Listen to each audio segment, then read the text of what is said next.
SC ST OBC भी कैसे collector बनेगा, कैसे SP बनेगा, SDM बनेगा और आपके बराबर पे बैठेगा और आपके लिए वो फैसले लेगा, वो मंजूर नहीं था और उसी का विरोध हुआ था। आज भी सभी OBC सीटों को NFS किया जा रहा है। आज भी यूनिवर्सिटी में किस तरह की प्रताड़ना डॉक्टर रतन लाल और हम लोग झेल रहे हैं RSS के नहीं और उनको चुनौती देने के लिए, ये हम आज भी हो रहा है। तो क्या परिवर्तन हुआ? एक बड़ा हादसा और घोटाला हुआ है नीट के माध्यम से, और वो दायरे में नहीं बंधा हुआ है कि SC ST OBC के बच्चों के साथ हुआ। तमाम ऐसे लोग जो अपना पेट काट कर कोटा में रह कर अपने बच्चों को पढ़ाते हैं, डॉक्टर बनाने के लिए का सपना देखते हैं, वो सपना चकनाचूर हो गया और उसका सरगना देश का शिक्षा मंत्री।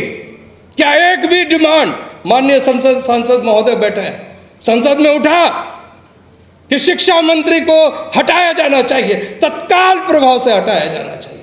वो जो NTA का अध्यक्ष है जिस पर पहले भी खूनी व्यापम का आरोप था, क्या उसे गिरफ्तार किया गया है? ED और CBI कहां चली गई? ED और CBI तो तुरंत दौड़ जाते हैं।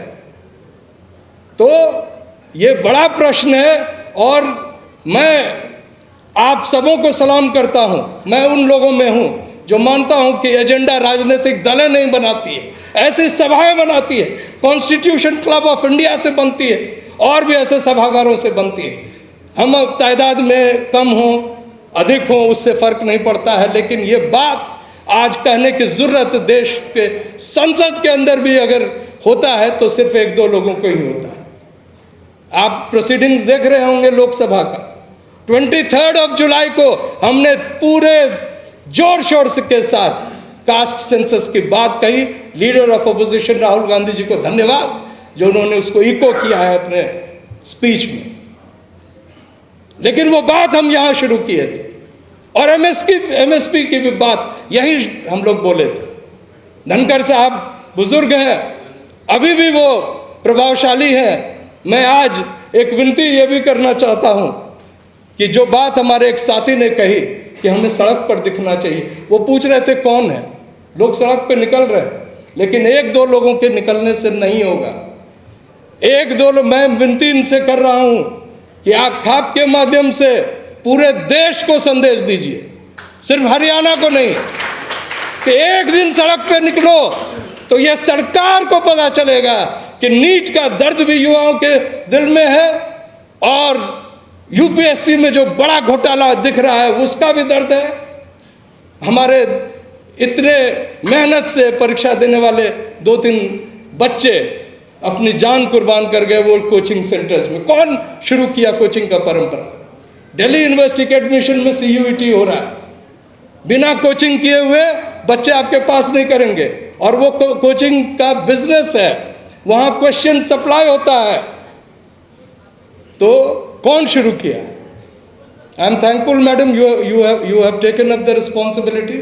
आप इसमें कृपया मैं आपसे अनुरोध करूंगा, जो रेल मंत्री फरसा लेकर जातिवादी सम्मेलन में हिंदू का खून बहाने की बात करता है, वो उसके आते ही पिछले 13 दिनों में 8 एक्सीडेंट्स हुए या 13 एक्सीडेंट्स हुए हैं पिछले 8 दिनों में।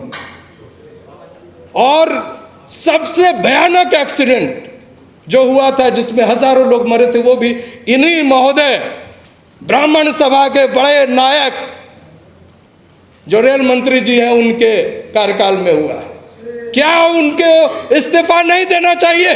सिर्फ इसलिए उनको इस्तीफा नहीं देना चाहिए क्योंकि वो एक ब्राह्मण समाज से है, क्योंकि वो अडानी के स्टाफ हैं, क्योंकि वो कॉरपोरेट के गुलाम हैं, तो कोई नहीं बोलेगा। अडानी के हवाम में सबको नंगा नजर नहीं आनी चाहिए। मैं विपक्ष के नेता को धन्यवाद देता हूं कि अकेले व्यक्ति है जो शादी के नंगा नाच में नहीं पहुंचे। DMK के उन नेताओं को सम्मान देता हूं जिसकी एक भी मंत्री उस शादी में नहीं पहुंचा जहां लोग अपने आप को गुलामी की वो दास्तां दिखा रहे थे लेट कर। मैं धन्यवाद देता हूं कुछ खिलाड़ियों को भी, और सबसे बड़ी बात हमारे सम्मानीय जो हमारी बात को आप तक पहुंचाते हैं ब्रॉडकास्टर्स जो YouTube के माध्यम से पहुंचाते हैं। कई लोगों के YouTube डीमोनेटाइज हो गए क्योंकि ईवीएम शब्द हमने कहा। और आज दोबारा एक कानून आ रहा है, न्यू ब्रॉडकास्टिंग बिल। माननीय सांसद को पता होगा, अब जो हम बात कहेंगे वो बात भी आप नहीं सुन पाएंगे, क्योंकि ये आपकी बात रिपोर्ट नहीं कर पाएंगे। या कानून में परिवर्तन हो चुका है। उस कानून के अंतर्गत जब चाहे दिल्ली पुलिस इस हॉल को जेल घोषित कर सकती है। आप यहीं रहेंगे।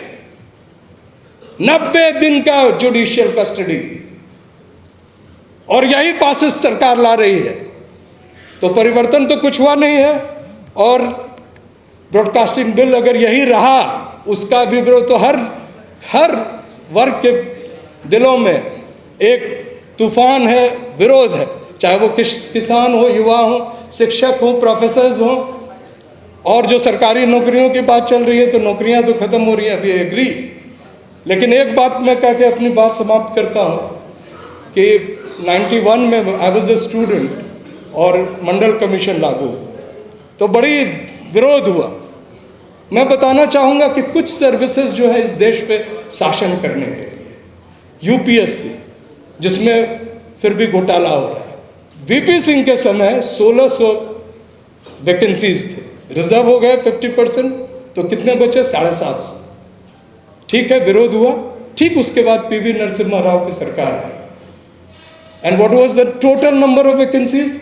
350। सो आउट ऑफ दैट अगर 50% हो गया, कितने बचे? 150।